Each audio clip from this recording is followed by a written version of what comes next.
Hello, this is Laura Snyder, and I'm here with John Richardson and Karen Alpert. And we're both, well, all three of us are part of SEAT, Stop Extraterritorial American Taxation. And today it's December 2nd, 2023, where John and I are, and December 3rd, where Karen is in Australia. And today we want to talk about more of the United States in anticipation of the oral arguments that are going to take place at the U.S. Supreme Court on Tuesday, December 5th. So I'll start by asking John. John, what do you think is going to happen on Tuesday? Well, I don't know, Laura. I think that's one of the things that we've got to talk about. But I mean, we are so close. We are almost in 2 days. It's going to be the night before Moore, right? Yes, that's John was inspired by that to write a poem, weren't you, John? Why don't you tell us? I was, okay, or a partial poem anyway. So maybe we should actually, I got this from Laura. This is Laura's idea, of course. But so here we go. 'Twas the night before Moore. 'Twas the night before Moore, when all through the court, not a justice was stirring, not even a clerk. The issues were hung in its briefs with care, in hopes that the justices soon would be there. The tax profs were nestled, all snug in their beds, while visions of fake income danced in their heads.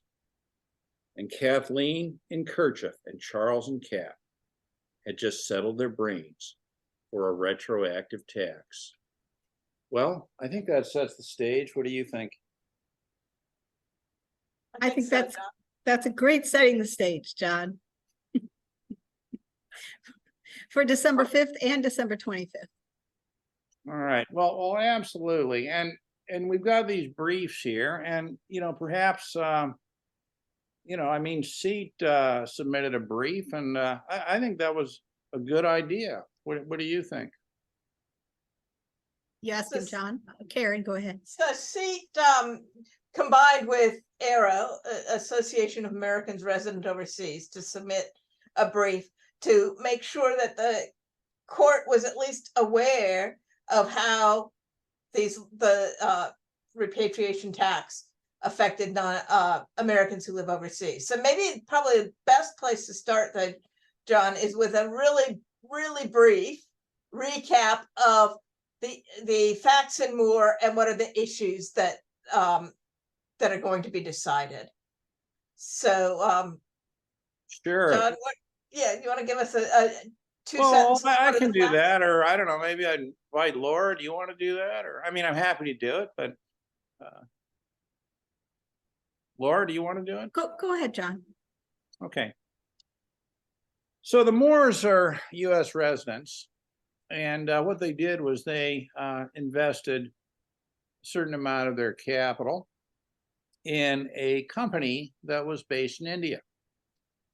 And this particular company was, I understand, for the purposes of basically improving farming in India. That was the overall objective. And I mean, it was an active business. I mean, it was one of these amazing things where not only did the Indian company itself make profits, but it did some good for the world, etc. But I mean, what would this have to do with the United States, right?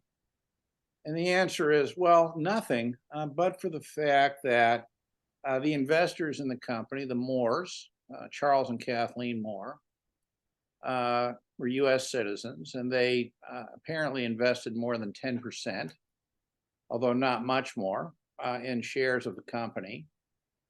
And in addition to that, there were other U.S. person investors, and the bottom line was that the total of U.S. investors was over 50%, and the Moores owned 10%, and that made them, this sounds horrible and highly subversive, but under the Internal Revenue Code, it made them U.S. shareholders of a controlled foreign corporation.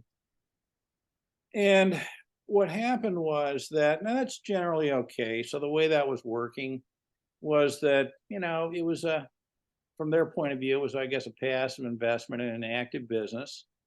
And I don't know if they ever really expected any returns, but if they were going to get any returns, they would have been paid out in dividends and would have been they would have put them on their U.S. tax return when they were paid out. And in 2017, as part of the Tax Cuts and Jobs Act,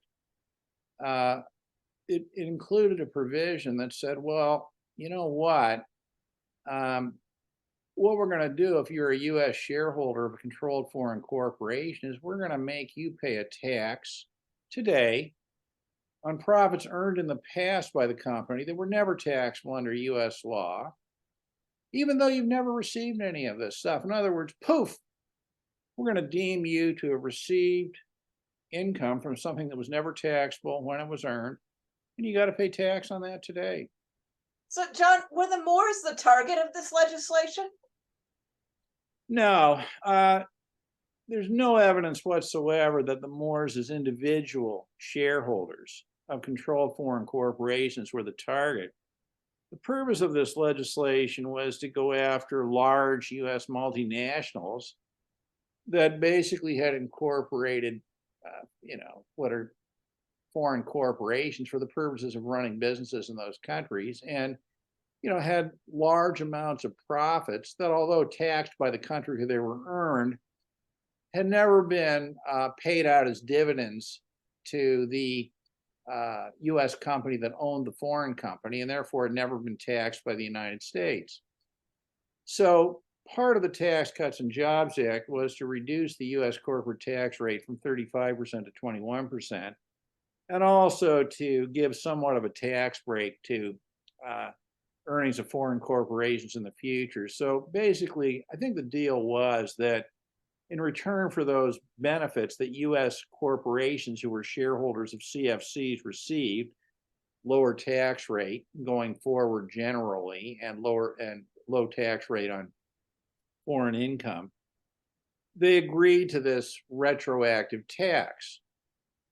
But the problem was that that's not how this tax affected individuals who received none of the benefits, no reduction in tax rate, and no exclusion from foreign dividends in the future.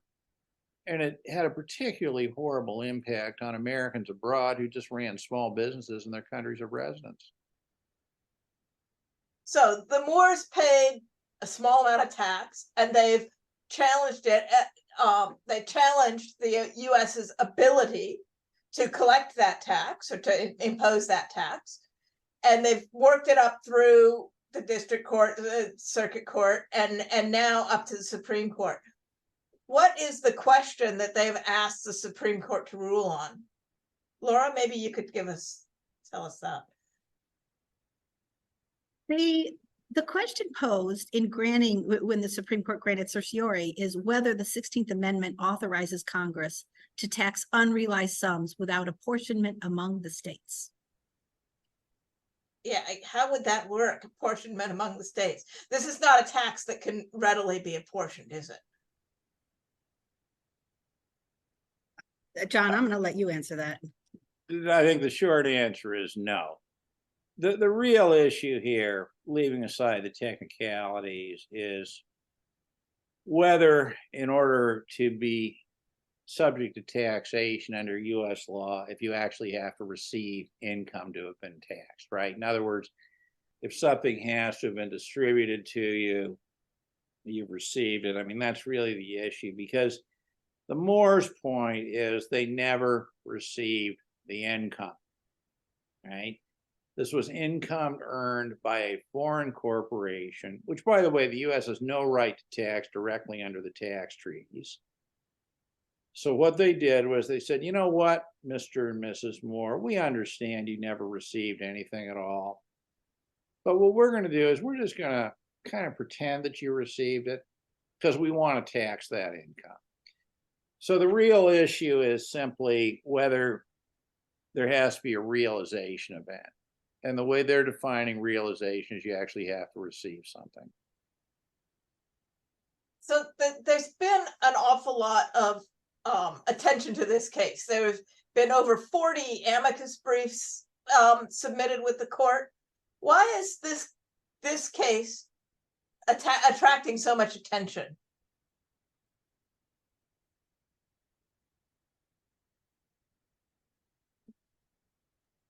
No one's got an answer for me, huh? Well, I'm waiting for Laura. Why is You're it? waiting for me. Well, of course. I mean, it's so big that, seat, our organization submitted an amicus brief. So really, Karen, you shouldn't say 40 amicus briefs. You should say seats brief and 39 other ones. Yeah. Okay, so then let's reframe the question. Laura, what was it about Moore that caused Seat and AARO to have so much interest in this case that they were willing to write and submit that amicus brief? Well, as John said, the target of the repatriation tax was large multinationals and individuals living in the United States, and also especially living outside the United States, were caught up in it. This was known. I mean, at the time the Tax Cuts and Jobs Act was adopted, the question of individuals came up.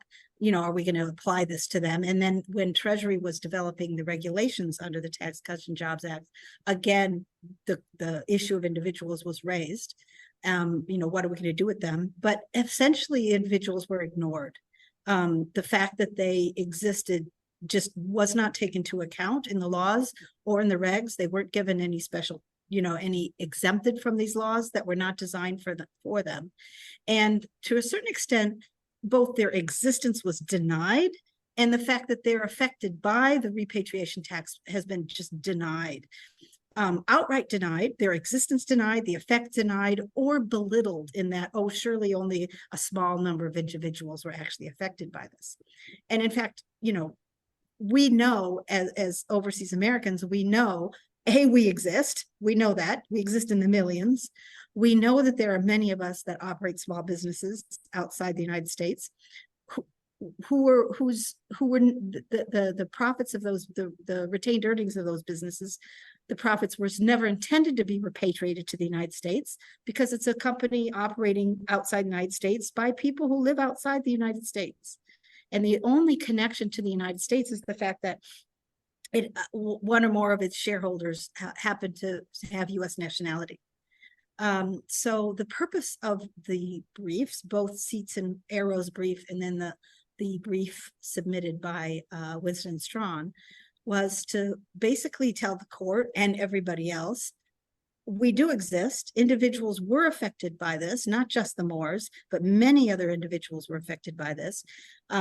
We live outside the United States. We were affected in ways far more devastating than the way the Moores were, as U.S. residents, were affected. And we need to be taken into account in the decisions being made about the repatriation tax. I think it's important to add to this. I'm hearing it quite correctly that, individual Americans abroad were impacted by this. But I think it's worth, Laura, I know that, you spent a lot of time on the survey. What this actually meant in people's lives. I'll start with a couple, and then, I invite Laura and Karen to add to this. But first of all, these things that are defined as controlled foreign corporations, when owned by Americans abroad, are typically their main asset, their pension, right? It's how they're saving for retirement.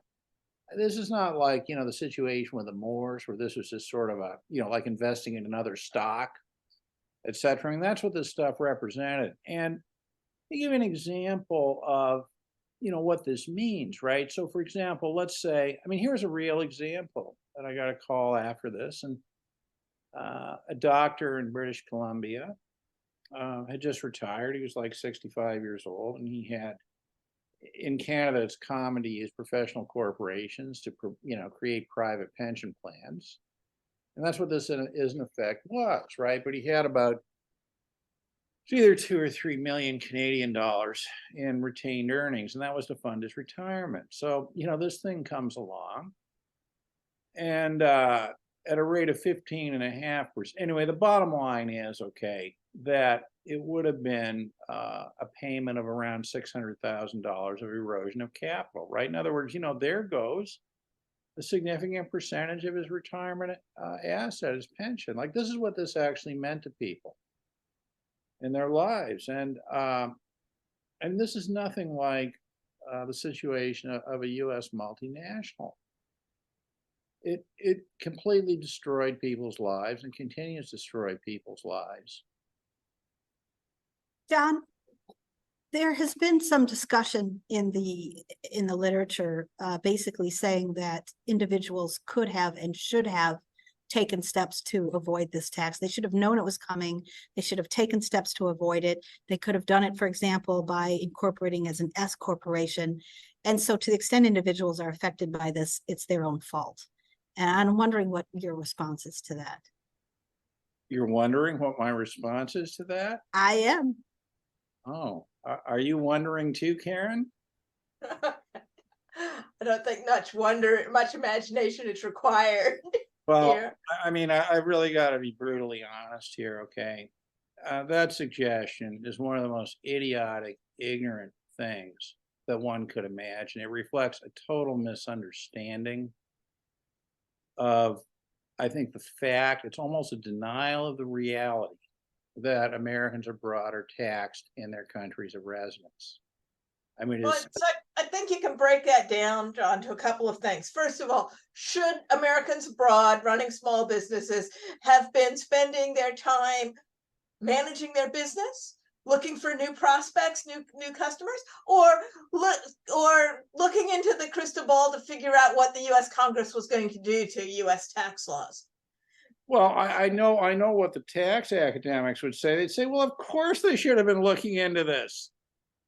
No, I mean, the whole thing is absolutely ridiculous. And the notion of it being, I mean, I remember when this happened, there were people who didn't even believe it. You know, they thought that this whole thing was being made up because of the retroactive nature of it, right? Mm-hmm. So yeah, it wasn't until the regulations were actually out that people understood the extent of the damage this was causing. When someone suggests something to you that is this outrageous, it's very difficult to believe it. Yeah. All right, you're saying as outrageous as the repatriation tax. I mean, just when you think about the tax and what it means for overseas Americans, it's so outrageous that if somebody just comes up to you and says this is going to happen, they think you are crazy. I mean, it's very difficult to really intellectually accept that it could happen. But what is it? What is it? I mean, why don't we take a stab at actually describing what happened here? How would you describe the repatriation? So what happened? The way I describe it is you had 50 years of history of U.S. controlled foreign corporations, during which time U.S. people who owned foreign corporations had a fairly stable set of rules that said that as long as you avoid certain prohibited types of income, subpart F income, the income inside your foreign corporation is not taxable by the U.S. until you receive a dividend. And then all of a sudden in 2017, at the end of 2017, and this legislation was rushed through Congress very quickly, they proposed that we're going to change the corporate tax rate, change how dividends are taxed to corporations, and as a quid pro quo on the other side of the ledger to balance it out, we're going to take all that money that U.S. multinationals have overseas and tax it at a bargain rate now. But the way that everything is interrelated in the U.S. Tax code, that tax now of what was retained, a retroactive tax that changed the rules of subpart F, that applied to all U.S. shareholders of foreign corporations, not just the ones they were trying to target, Apple, Google, etc., the big multinationals who had parked billions of dollars overseas. Well, that's exactly right. And the way you put that, Karen, I mean, let's imagine that you got a small business outside the United States, And your tax advisor says to you, well, you know, there's been a change in US tax law. You know how in the past, the income on the corporation has not been taxed to you directly when you pay a dividends tax. Going forward, they've changed that rule in two ways. The first of all, if for active business income that was never subject to these rules, now going forward, they're going to attribute the income to the shareholder directly. And you think, well, you know, that's interesting. Boy, on a going forward basis, we're going to have to rethink how we manage this US tax situation, right? Right. But then the person says, oh, and by the way, not only do we have to deal with this change going forward, but you know what? You know, you had your corporation since I think 1986, right? You know, your whole working life. In addition to taxing it going forward, they're imposing a retroactive tax on that same active business income for 30 years. I think also, Karen, you mentioned that there's a beneficial rate, but to my understanding, that beneficial rate wasn't available to the individuals. It was, I would have to go back and look, Laura. Well, the answer is, I think that individuals could do it with a 962 election in any event. well, okay, those are different issues. Okay. Yeah. When we talk about rates, let's be clear. Part of the TCJA changed the corporate tax rate, okay, from 35% to 21%. Individuals receive no reduction in their tax rate. Now, when we look at the transition tax, the going backwards tax, all right, that was written so that it was a 15.5% on retained earnings that were liquid and 8% on retained earnings that were not. Now that provision applied to anybody, okay, to any individual shareholder, right? They did that by a deduction, didn't they? By excluding a certain proportion. Right. So that meant that the effective tax rate you paid was higher as an individual than it was as a corporation. Correct. Unless you made 962 election. Absolutely. But Absolutely. you still got a deduction from the current income. Well, or to put it another way, okay, what they did really, all right, with respect to the past earnings was they said, well, we're not going to tax all of the earnings. We're going to exempt from the earnings enough so that the effective tax at whatever the rates are should come out to 15.5% and 8%. But remember that income then just gets included in the taxpayer's income. And because individuals were paying a higher rate anyway, okay, I think that theirs would come out at, you know, at a much higher rate.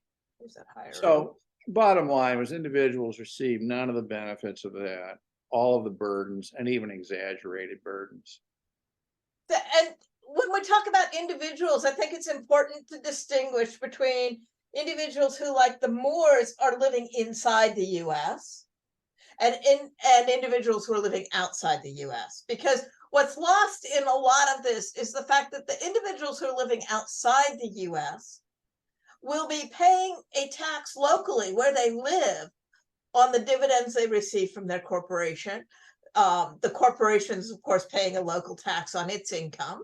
So that country has a complete tax system that has, for the American abroad, been overlaid on top of this very convoluted US tax system. Yeah. And the repatriation tax changed the interplay between those two systems, because the US with the transition tax was front running the resident country. Put another way, by front running, you mean the US was deeming a realization event and therefore imposing US taxation before the country of residence would impose a tax, right? Exactly. And so then when the country of residence imposes the tax, they're not going to give a credit for US tax. This is, you know, Australian source or French source income, right? Absolutely not. But the US tax has already been paid, so you can't get a credit for the tax that you pay locally, because that tax is going to be paid. Not only that, okay, not only that, but it's not, you know, it's not it's not income that's sourced to the United States, right? So Right. you're getting a credit for it anyway. Really what this is, it's just pure good old fashioned theft, okay? Is, the US says, oh, well, as per the treaty, we can't tax the retained earnings of the corporation. So we'll look to see who the shareholders are. Oh my God, look, it's a US person. So in order to tax that, all we're going to do is we're going to say, well, US person, we're going to pretend that you just received this income and tax you, even though you never received it. Fair statement? Yeah. Okay. So now we kind of understand the issues that hit the Moors. John, I'd like to hear from you what you think the ideal decision on this would be. Well, my idea of the ideal, Your idea of the ideal. Yes. get rid of the whole subpart F regime. Okay. Now, I understand that would be offensive to an awful lot of people. So let me explain. This is far more than just ideological. Okay. The subpart F regime is a way that the US is really trying to tax the profits of non-US corporations. All right. And the US should not be taxing the profits of non-US corporations. So this has nothing to do with, issues of partnership taxation or any of these other sort of pass-through things. So ideally, it'd be nice to get rid of the subpart F, but that's not going to happen because it's been around for too long. Ideally, what should happen is that individuals should be exempted from this period. Okay, it was never intended for them, etc. So individuals should be exempted from subpart F or from just the transition tax. From the transition tax. It was a retroactive tax. They had no way to plan for it. It's effectively gutted their pensions. It left them with, it almost guarantees double taxation. I mean, there were some, depending on country of residence, who could kind of navigate through this with what's called a 962 election. But, this takes money awareness and access to decent tax professionals that are not easy to find. This was never aimed at individuals. They shouldn't be saddled with this. I mean, that would be, from my point of view, the ideal decision in the context of what I think is rationally possible. Now, I would say this also, that, there's been all this clatter from, the tax academics who say, oh my God, a decision for the Moors will somehow blow up, the US tax system, cause all these other problems. I really must say I completely disagree with that. I think they're absolutely wrong. There's a distinguishing feature here that doesn't exist in any of these other taxes, and that is the retroactive nature of this. I think that what the court can and should do, okay, is simply say, you know what, the question asked here, whatever it was that Laura said at the beginning of this, it's just way above our pay grade. And we're going to leave that to further decisions and working this through. But what we can say right now today is that the retroactive nature and effect on this, on individuals who could not see this coming, is so offensive that we're gonna strike down the transition tax as it applies to individuals based on and only on the retroactivity. That's enough. We'll leave the rest for another day. Laura, do you have anything to add? Well, I would add two things. The first one is, it's clear I don't have the knowledge, the in-depth knowledge of the subject matter that John and Karen do. So as let's say a layperson from that perspective, it's hard for me to understand how someone could say that a tax that's only been in existence for 6 years, if it stops existing, can blow up the entire tax code. To me, that just doesn't make sense. How the tax system's been in place for what, over 100 years now, and suddenly you get rid of a 6-year-old tax and it's going to blow up everything else. It just doesn't make it. Just on the face of it, it makes no sense. The other thing I would add is that our brief talks about another element of this that I think is very important, but I'm 100% sure will be ignored on Tuesday. It shouldn't be, though. US Supreme Court has very clearly said on multiple occasions that it is a violation of 14th Amendment equal protection to discriminate on the basis of nationality.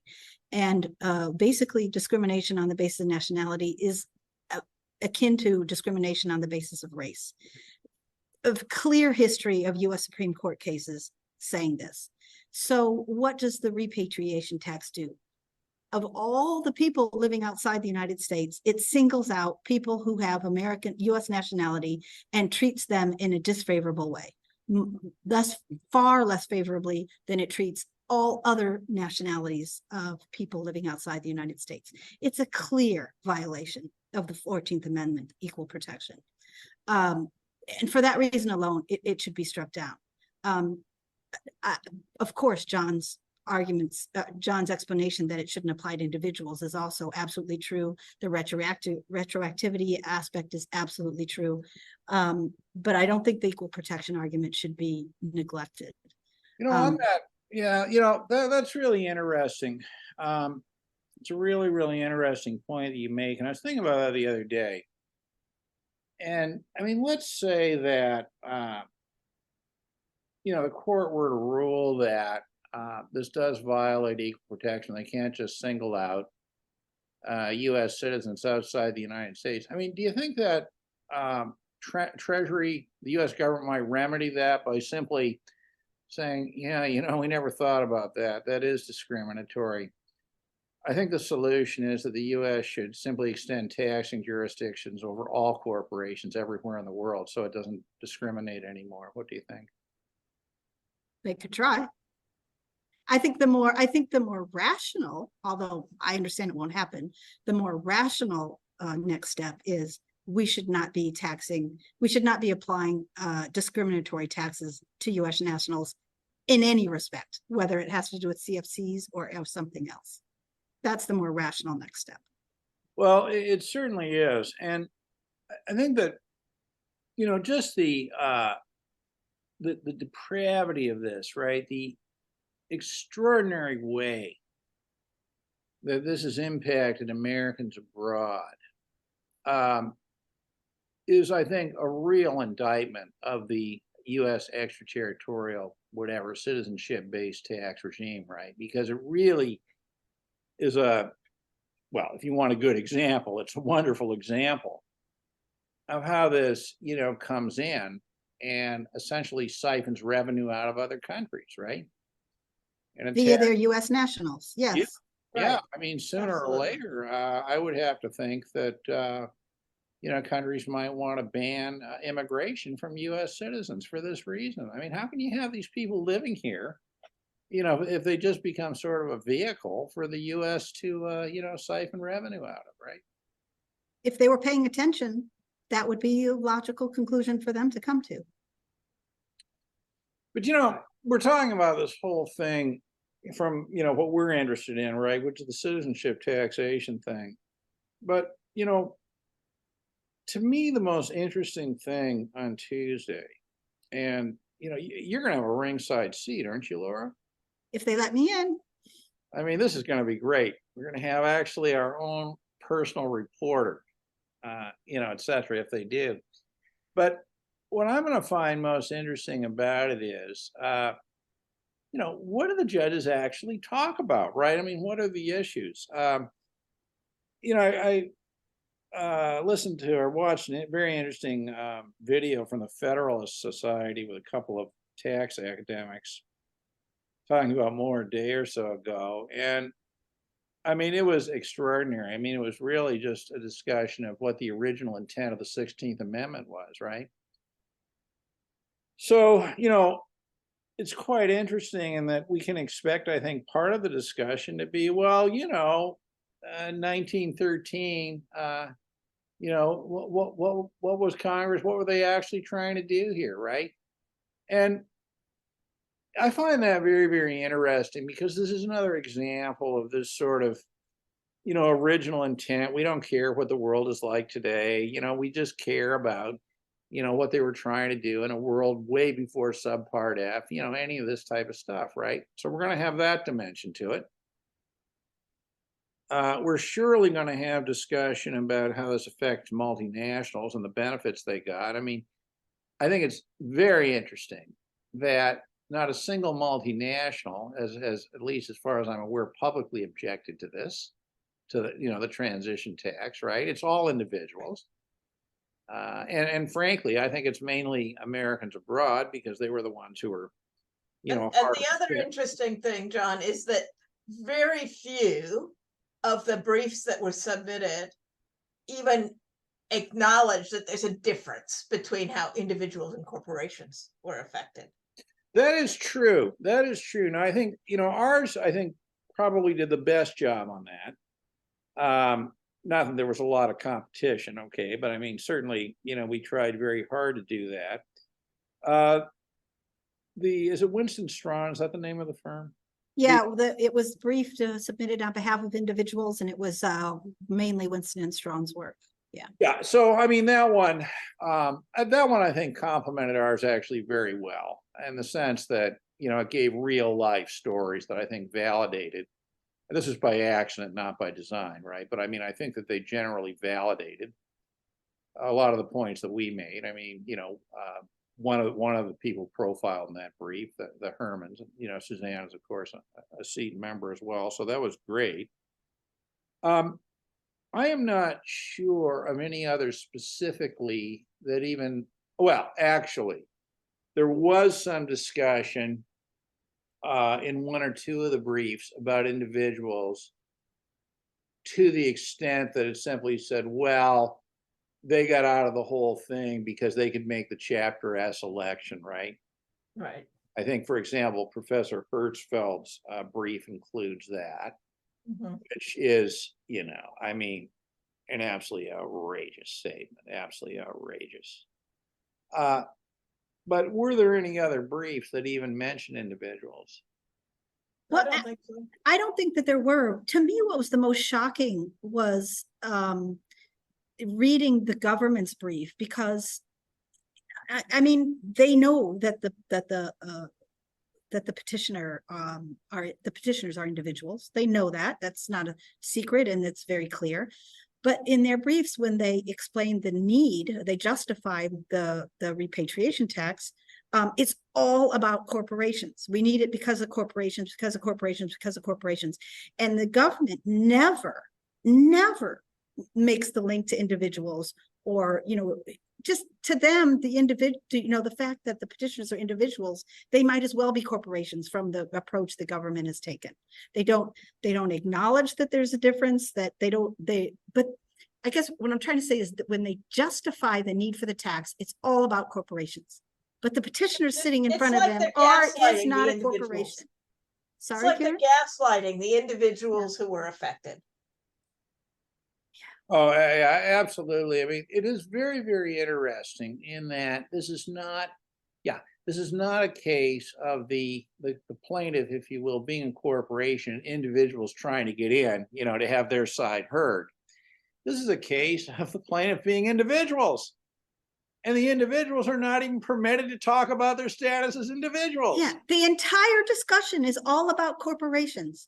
That it really is gaslighting, I guess, is the right word. Yeah, that all of these commentators are gaslighting their audience in not acknowledging that the petitioners are individuals, that their situation is different, and that they had nothing to do with the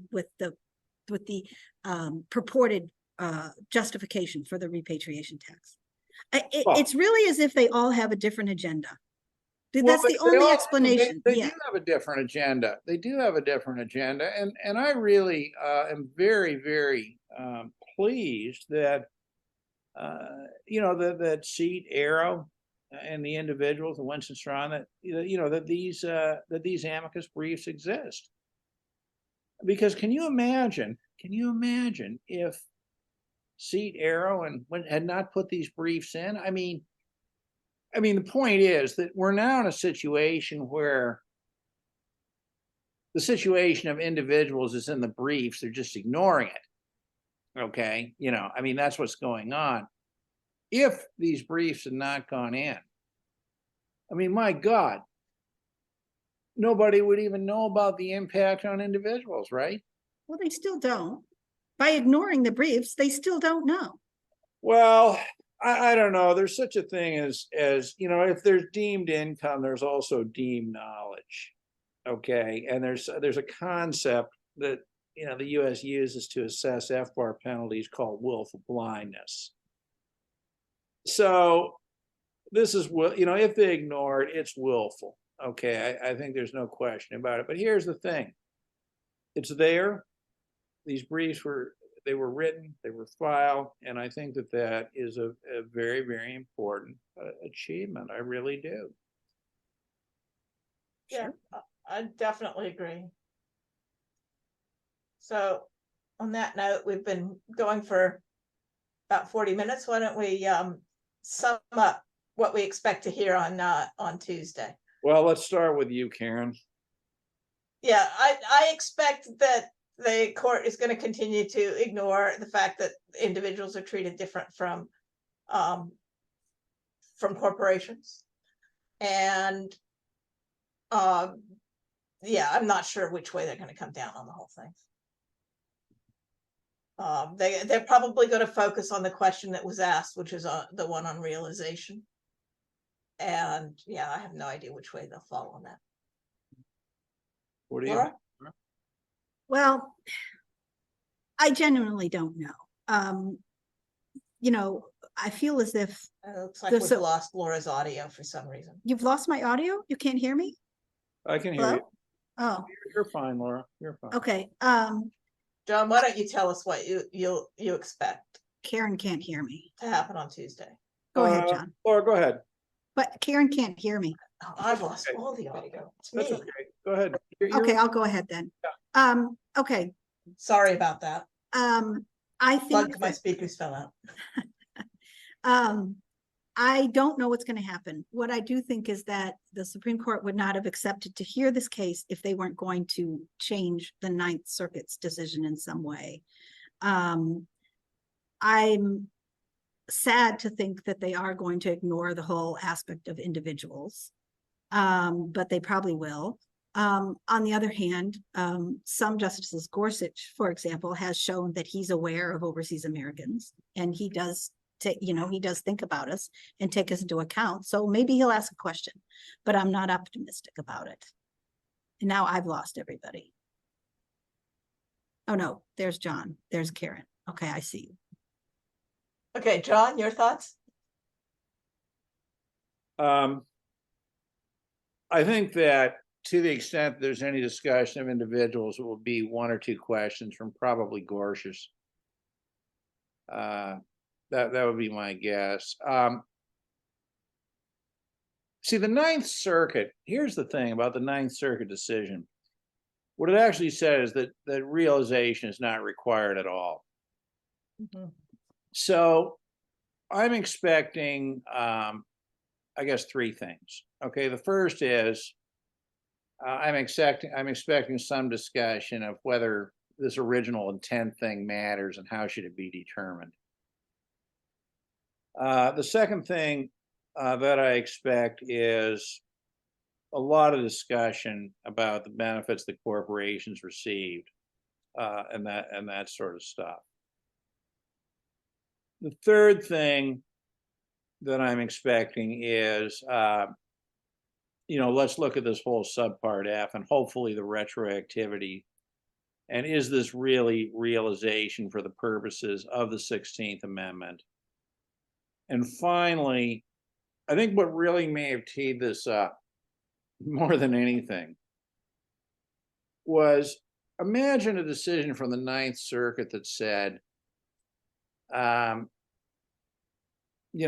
not going to get into the question of whether realization is definitely required or not. But in this case, we think that subpart F meets the test of realization because, the whole point is these U.S. shareholders can control the payment of a dividend. If the Ninth Circuit decision had read like that, I suspect that this case would not be heard today. But the categorical realization is not required from the Ninth Circuit is where I expect the court is going to say, yes, realization is required. But the next question is what constitutes realization? We're looking at this in the context of the attributions of earnings from a corporation that the United States does not have the right to tax to U.S. shareholders that it does. How does that figure into the realization thing? And finally, well, hold on, everybody. There's a difference between doing this on a going forward basis, the guilty rules, and going back retroactively for 30 years. So that is what I expect, but that may be just my own. Everybody has their own self-centered view of this. And, you know, I mean, if it isn't obvious, I spent a lot of time thinking about this particular issue. So that's what I think. But I would add to that I expect to be very disappointed in the quality of the argument, the quality of the questions asked by the court, and what I suspect is going to be a lack of leadership from the court in defining what are the issues that really matter here. The court can say realization is required, so we're going to overrule the Ninth Circuit, but leave open what realization means in certain contexts, right? So this is what I expect. Yeah, I would have to second the fact that I think it's going to be basically poor quality, the discussion that's going to happen on Tuesday, unfortunately.